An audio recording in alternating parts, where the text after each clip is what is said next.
ริงๆอ่ะจุดวีของไก่อ่ะคือไก่อ่ะไม่ได้จบด้านดีไซน์ออกแบบมาเลยเจอคนที่บอกว่าไม่ดีว่ะก็คือจะไม่ทำเลยเรารู้สึกไงบ้างอยู่บ้านกับสามีทำงานก็ทำงานด้วยกันอะไรอย่างเงี้ยเราจัดการกับความเครียดยังไงมันจะมีจุดที่แบบมันพูดแบบสามีมันอีกแล้วมันไม่ดี สามีแบบกูเข้ามาบ้านก็เห็นมึงพูดมันหลายรอบก็อันดับแรกอยากจะให้กุ๊กไก่ช่วยเล่าหน่อยว่างานที่ทำอยู่อะก็ตอนนี้ทำอยู่สันศาสตร์สตูดิโออยู่ในฐานะเป็น co-founder แล้วก็เป็น art director ของที่นี่ co-founder นี่คือผู้ร่วมก่อตั้งใช่เราใช้คำว่าผู้ร่วมก่อตั้งดีกว่าเพราะว่ามันไม่มีใครเริ่มก่อนมันคือการมองตากันแล้วก็อยากท้องท้องว่ะเนี่ยแล้ว art director เนี่ยคือหน้าที่อะไรคือสุดท้ายแล้วเวลาออกแบบอะไรหลายๆอย่างเนี่ย final proof ส่วนมากคือเราจะเป็นคนแบบโอเคทำเลยเพราะว่าจริงๆอ่ะจุดวีของไก่อ่ะคือไก่อ่ะไม่ได้จบด้านดีไซน์ออกแบบมาเลยเป็นเพราะตัวเราเองเป็นคนที่ชอบปิดกั้นเรื่องเนี้ยถ้าเกิดว่าเจอคนที่บอกว่าไม่ดีว่ะก็คือจะไม่ทำเลยเราก็โอเคเราก็คงไม่ถนัดมั้งก็เลยเลิกทำแต่จริงๆลึกๆแล้วอ่ะเป็นคนที่ชอบก็จุดนั่นแหละเป็นการที่มองไปหาพี่จันเพญคนที่ไม่มีเบสิกอะไรยิ่งกว่าเราเลยเรายังมีเซนส์บ้างเพราะเราจะแบบเป็นผู้หญิงอะเนาะชอบแต่งตัวชอบนั่นชอบนี่เลือกกระเป๋าเลือกเสื้อผ้าแล้วก็จะแบบอันนี้ต้องแมทกับอันนี้นี่ต้องแมทอันนี้อะไรเงี้ยมันคือเซนส์ส่วนตัวที่จริงๆบางคนก็มีอยู่แล้วถูกปะแต่ให้วาดรูปอะไรเงี้ยไม่ได้ให้ออกแบบเริ่มยังไงอะวาดรูปยังวาดรูปไม่เป็นเลยอะไรเงี้ยก็มองไปที่พี่จันเพญแล้วก็รู้สึกว่าพี่มันยังทำได้เลยแล้วเราทำไมทำไม่ได้นั้นเราต้องเริ่มที่ตัวเราเองก่อนโดยเฉพาะความคิดความกลัวที่มีอยู่ลึกๆข้างในว่าแบบแกว่ารูปไม่สวยแกทำอะไรของแกมาส่งเปเปอร์มาเช่อะไรเงี้ยเขาเราจำได้เลยว่าแบบกูทำเปเปอร์มาเช่ที่แบบงูมากอะไรเงี้ยนี่ตอนไหนมัธยมประมาณช่วงม.2 ม.3 อะไรเงี้ยทำเปเปอร์มาเช่แล้วก็จำได้ว่าจ้างครูที่มาสอนพิเศษอะวาดรูปไปส่งให้อย่างนั้นเลยอะพีคขนาดนั้นอะป้าไปขอร้องครูว่าทำให้หลานหน่อยเถอะแบบบ้านนี้ไม่เอาเลยศิลปะอะไรเงี้ยนั่นไงแล้วคือหลังจากนั้นพอเห็นพี่จันเพญทำแบบนั้นได้แล้วก็รู้สึกว่าเราก็ต้องทำได้เงี้ยแล้วเราไงเราฝึกเลยเองเลยหรือว่าเราไปแบบเทคคอร์สที่จริงไม่เทคคอร์สเลยปัจจุบันนี้ยังคิดอยู่เลยว่าควรจะต้องไปไหม ที่จริงก็อาจต้องควรนะแต่เป็ดก็มีสอนบ้างแต่เราอะใช้วิธีการลุยคืออย่างเช่นกุ๊กไก่จะเป็นคนเลือกวัสดุทุกอย่างงานทุกอย่างกุ๊กไก่เป็นคนเลือกตอนนี้กุ๊กไก่เป็นคนคุยกับช่างเพราะฉะนั้นเราก็ให้ช่างเนี่ยแหละสอนเราการเลือกวัสดุก็ให้ร้านคนขายเนี่ยแหละสอนเราเลือกหนังทุกอย่างแล้วก็เข้าไปคุยกับเขาให้เขาสอนอะไรเงี้ยแบบว่าอันนี้ต้องเป็นยังไงแต่ถ้าเกิดว่าเกี่ยวกับเป็นแพทเทิร์นการทาสีขอบการทำการเย็บดูใน YouTube อ๋อเหรอใช่ดูเลยว่าอ๋ออันนี้มันเป็นอย่างนี้นะแบรนด์เราประมาณกี่ปีนะ30 ปีไม่ใช่เป็นชัดชิวเลย3 ปีใช่แต่รีเสิร์ชอะประมาณปีนึงอะไรเงี้ยรีเสิร์ชปีนึงเลยเหรอใช่คือเกือบปีเพราะว่ามันเทคไทม์มากนะไปทำอะไรปีนึงอย่างเช่นตอนที่เราช่วงก่อนแต่งงานเราลงไปต่างค่อนข้างบ่อยเพราะเป็นบ้านเกิดแม่แล้วเราก็หนีแม่ไปขับดูตามชุมชนต่างๆแม่คือไงวะคือแม่อยู่ในเมืองไงแล้วเราก็แบบอย่ามานะแล้วเราหายไปเลยจนแบบวันต่อมาคือแม่เราไม่ปล่อยแหละต้องมีอีไปด้วยพี่สาวแม่น้องแม่ตามเราไปได้ไปแล้วเราก็ขับไปนอกเมืองอะไรแล้วทุกคนก็กลัวว่าเราจะไปไหนอะไรอย่างเงี้ยเขาจะว่าแบบเห็นแต่เขาอะไรเงี้ยเพราะว่าเวลาพวกเขามาเขาก็จะอยู่แต่ในเมืองกินแต่ในเมืองแต่สำหรับเรารู้สึกว่ามันเบื่อเราก็เลยอยากหาอะไรทำนอกเมืองก็เลยได้งานขึ้นมาด้วยได้เจอชุมชนคือเราอยากไปดูตั้งแต่ต้นต่อของการทำงานสารชนิดนี้เลยว่าใบมันเป็นหน้าตายังไงสารกันเป็นยังไงอะไรอย่างเงี้ยแล้วเรารู้สึกว่าเฮ้ยแต่งานเนี้ยมันมีค่านะแต่ว่าทุกคนจะพูดว่าโอ๊ยไม่ทันกินหรอกลูกซื้อเยอะๆ1,000 ชิ้นอะไรเงี้ยแล้วถูกกดราคาถ้าไม่มีใครเห็นมูลค่าเราจะทำให้มันมีมูลค่างานพวกเขาอะดีมากนะ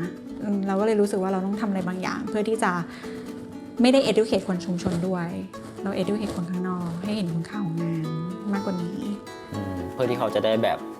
มีดีมานด์กับงานเหล่านี้มากขึ้นในทางที่ถูกต้องใช่ไหมอันนี้กุ๊กไก่มีครอบครัวแล้วถูกปะ ใช่แต่งงานมากี่ปีแล้วอะ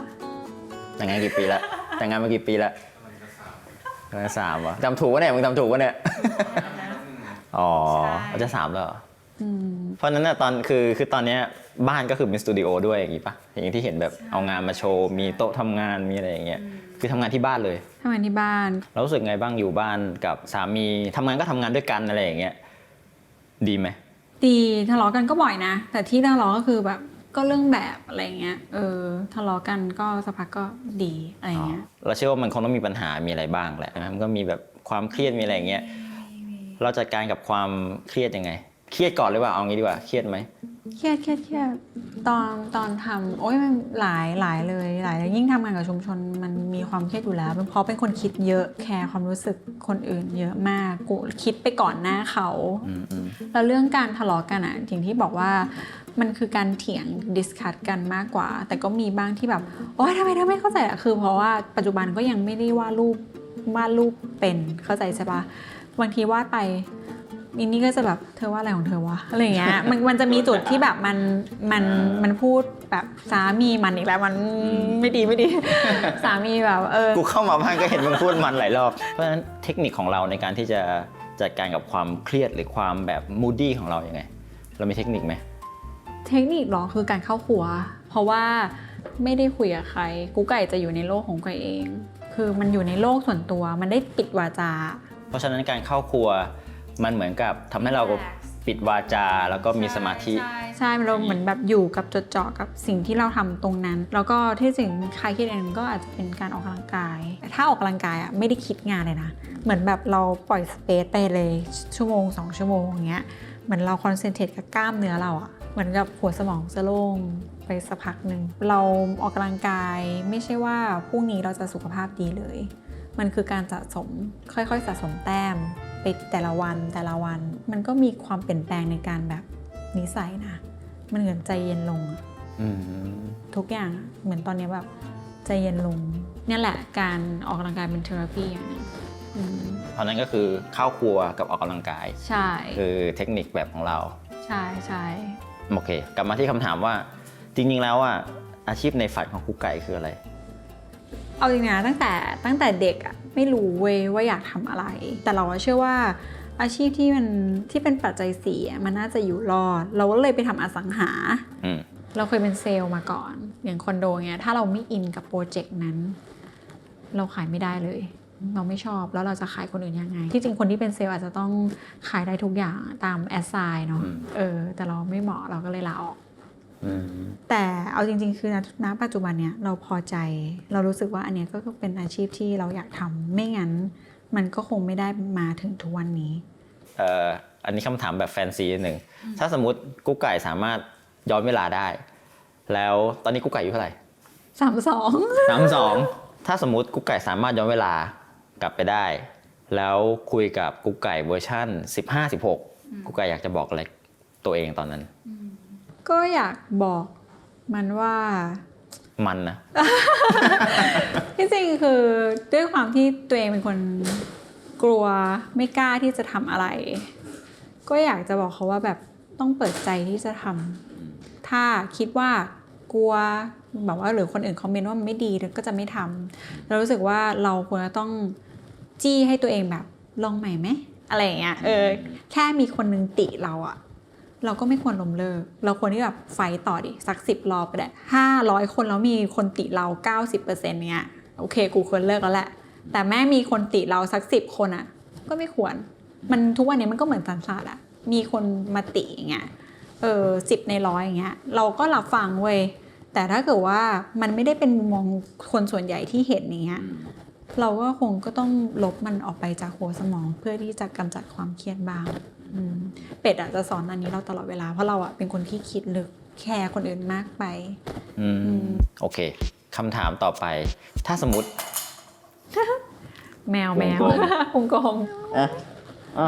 อุ้ยไปไหนไปไหนคือปกติมันไม่เคยขู่แต่พออยู่หน้ากล้องปุ๊บกูโชว์หน่อยว่ากูมีพาวนะเว้ยโอเคกลับมาถามไม่ทุกคำถามถ้าสมมติกุ๊กไก่เหลือเวลาบนโลกนี้อีกแค่3 วัน ไก่อยากจะทำอะไร เหลือเวลา3 วันทำอะไรดีอะเธอ ทำอะไรดีอะไม่ใช่ตอบเมคเลิฟนะ ก็คืออยากตอบมากสุดใช่ไหม เอ้าเมคเลิฟมันก็หลายความหมายนะก็คือการพยายามรักกันไม่ลืมความทรงจำของกันและกัน คงบอกรักกันบ่อยมากขึ้นมั้งที่จริงทุกวันเนี่ยก็ จาก10 ทีเป็น 11 ที มันยากอะคำถามยากอะเราก็ไม่รู้แล้วเหลือเวลา3 วันทำอะไรเราก็ยังคงทำกับข้าวให้มันกินถ้าเรามีแรงทำอะเข้าใจปะเราก็คงทำอาหารให้เขากิน เราก็คงทำเป็นภรรยาที่ดีให้เขายิ้มให้เขาเยอะๆก็คงไม่มีเวลามานั่งเถียงกันหรือว่ามานั่งไฟกัน แล้วถ้าเป็นอย่างนี้จริงๆเราอยากจะทำงานนี้อยู่ไหมในช่วงนั้นอะ 3 วันเนาะก็ยังอยากทำนะ คือมันเป็นงานที่เรารักอะเราอยากทำเพื่อที่จะแบบสอนคนอื่นมั้งแบบมาทำแทนอะไรเงี้ยแล้วว่าสำคัญนะเว้ยเราไม่อยากให้มันจบที่รุ่นเรา อ๋อนั้นว่าคือ คุ้นๆนะ คงหาคนที่มาทำแทนเราว่าเราไม่อยากให้ศาสตร์ตรงเนี้ยมันหายไปเว้ย ควรจะต่อไปเรื่อยๆสืบต่อไป ใช่ใช่ โอเคเรียบร้อย อ๋อ เอาไม่มีข้อถามแบบว่าอะไรนะขอพรเลย อ๋อถามหน่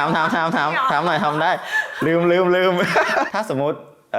กูไก่ขอพรได้ข้อหนึ่งที่มึงรู้ได้ไงวะเนี่ย เราเพิ่งดูดุกดิกเองเว้ยแล้วก็แบบว่า ถ้าสมมติกูไก่สามารถขอพรได้ข้อหนึ่งอะไรก็ได้ อยากจะขออะไร ยากอ่ะหมอยากอีกแล้วยากเหมือน3 ข้อตายได้กี้นี้เลยอ่ะคืออยากขอให้ทุกวันเป็นวันที่ดีได้ไหมขอให้ทุกวันเป็นวันที่เราเจอแต่สิ่งที่ดี ดีคือยังไงบ้างของเราความหมายของเราคืออะไร ก็คงไม่งั้นก็อาจจะขอให้เรามีสติมากขึ้นในทุกๆย่างก้าวของชีวิตดีกว่าเพราะว่าใช่เราว่าถ้าเรื่องเนี้ยมันทำให้ถึงแม้ถ้าไม่เจอปัญหามันก็ไม่ได้เป็นบทเรียนของชีวิตมีสติในการแก้ไขปัญหามันดีกว่าเราว่าน่าจะเวิร์กที่สุด เจอปัญหามาเหอะได้ไม่เป็นไร แต่ขอให้มีสติอย่างเดียว ในการค่อยๆแก้ค่อยๆแก้มันไปอะไรเงี้ยแต่ขอให้แบบเรา2 คนมีสติเรา2 คนคนเดียว ก็คือกับแฟนกับสามีนี่แหละใช่ไหม ใช่ ตอนนี้เหมือนมัดรวมกันเป็นหนึ่งคนดูแบบเฮียกูไม่มีคู่ไอ้สัสกูปิดมั่งเลย โอเค ขอบคุณมาก ได้ เรียบร้อย ขอบคุณค่ะ กินข้าวไปทำกับข้าว เดี๋ยวเราไปทำกับข้าวให้แกกิน ขอบคุณมาก